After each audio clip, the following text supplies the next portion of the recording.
Hi everyone. So today I want to make a review of the manual transmission on this 2021 Toyota Corolla hatchback. So finally I have got this car for a week now. So got some driving involved. So finally, I can give you some quick impression of this six-speed manual over here with the iMT function. So I know it's a little bit dark over here because it's getting late now, but yeah, because my previous video only have the car for a day or two, so I didn't have much of a chance to try it out everything about the iMT and of course the heel hold function. So basically, the manual transmission on this car, I would say, is pretty good actually. In terms of the price, so of course this is the compact car segment, which is around $20,000. So definitely this is not a sports car. So you cannot complain too much about the manual transmission. But for the price, for the 20K price range, actually there's not a lot of option, of course, since many cars right now they don't even have manual transmission. But so I tried out the iMT. It was a I would say it's a positive feature. It's a good feature, but of course it has some drawback. So of course the first one I think I mentioned already is that every time you have to turn on the iMT yourself. So which is the button over here. I know it's dark, it's hard to see. So every time you turn off the car, it will automatically turn off the feature. So you have to turn it on every time. So it's kind of annoying. And I found out that I would prefer to use this feature every time. So it's kind of annoying for me. I would explain in a moment why I use iMT every time. But basically, and then about the clutch, I know it's hard, you cannot see it right here, but the clutch, of course, is very light. But I think a lot of cars in this segment right now, the one if they have manual transmission, the clutch is very light. No exception for this car, and this car has the lightest clutch I have ever driven, basically, but close to the 2017 Corolla that I have, basically. Same light feeling clutch. And then one big drawback is that, or complaint is that the catch up point of the clutch is at the very end of the travel. So first it's a very long clutch. The travel is quite long, and then the hookup point is at the very end. So if you're not used to a clutch like this, it would be easy for you to stall the car. It's very easy because it's hard. First, it's hard to tell where's the catch-up point, but second is at the very end of the travel. So yeah, I think a lot of reviewers, some of the viewers on the on YouTube, whatever, they have the same complaint. But of course, I have driven the 2000. I have this 2017 Corolla before, and it has the same problem. So I kind of know this already. But of course, coming from the Master, the Master is much better. Clutch slightly heavier, and of course the catch-up point is around at the middle. It's almost at the middle of the travel. So the Master has a much better clutch than this one. It's more difficult to stop, of course, and the reason that I use iMT a lot, or every time I use it, because it kind of lower your chance of stalling, but not by a lot, just by slightly. Because another thing about this car is that basically it's very hard for you to start out this car without using the gas pedal. So in my Mazda 3, or I think many other cars with or sports car, you can basically start the car from just releasing the clutch. You don't have to apply any gas.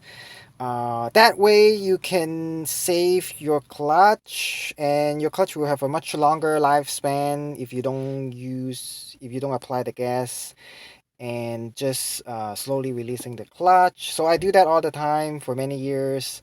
Of course, I'm talking about flat surface, but actually for the Mazda 3, even on a hill, on a small hill, you still don't have to use your gas in order to get going. I would think this is because the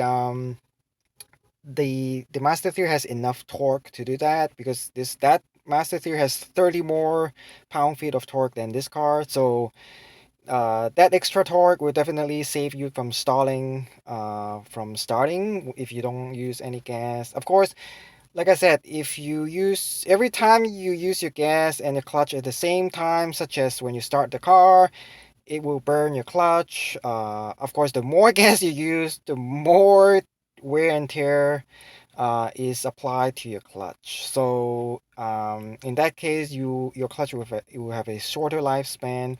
So I imagine this car would definitely have a shorter lifespan. I mean, in terms of the clutch, than the Master 3. Yeah, the iMT only save you a little bit, but not a big improvement for stall prevention. Because that's one of the idea for the iMT, is one of the feature is the stall prevention, but I don't see it helps a lot. But another reason for that is probably because the my Master 3 has I downsized the wheel to 15 inch. Originally it was 18 inch. So maybe that helps a little bit too when starting without using the gas, because the 15-inch wheels is a lot lighter than the stock 18, and of course it should be much lighter than this car, the wheels in this car as well. This car has the 16-inch wheels. I mean, I already have the 16 instead of the 18 on the XSE, but still, maybe not enough torque to get this car starting without using the gas. So now I might start to consider switch downsizing to 15 again, but I'm not sure. I think I will think about that for a few weeks before I actually do it. Yeah, the lighter your wheels and tires, then it's more easy for your car to start going. So that would help a bit. But I think the main reason is just the not enough torque, and also this car, the clutch is it catch ups at the very end of the travel. But then the stick shift is, I would say the Master 3 is still slightly better, although this one is not bad at all.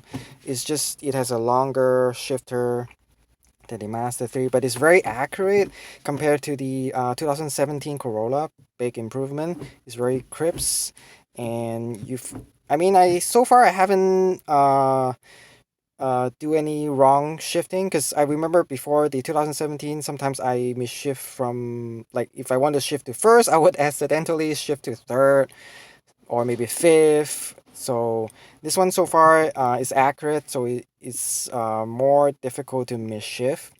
But yeah, very accurate, and it's kind of fun for this kind of car. Of course, this is not a hot hatch.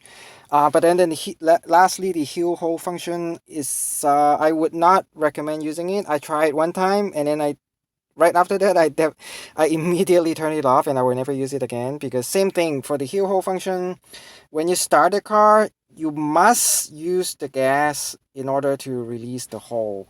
So because the Master 3, you don't have to do that. The heel hold function on the Master 3, if you just you can start the car by just releasing the clutch itself. You don't have to use the gas.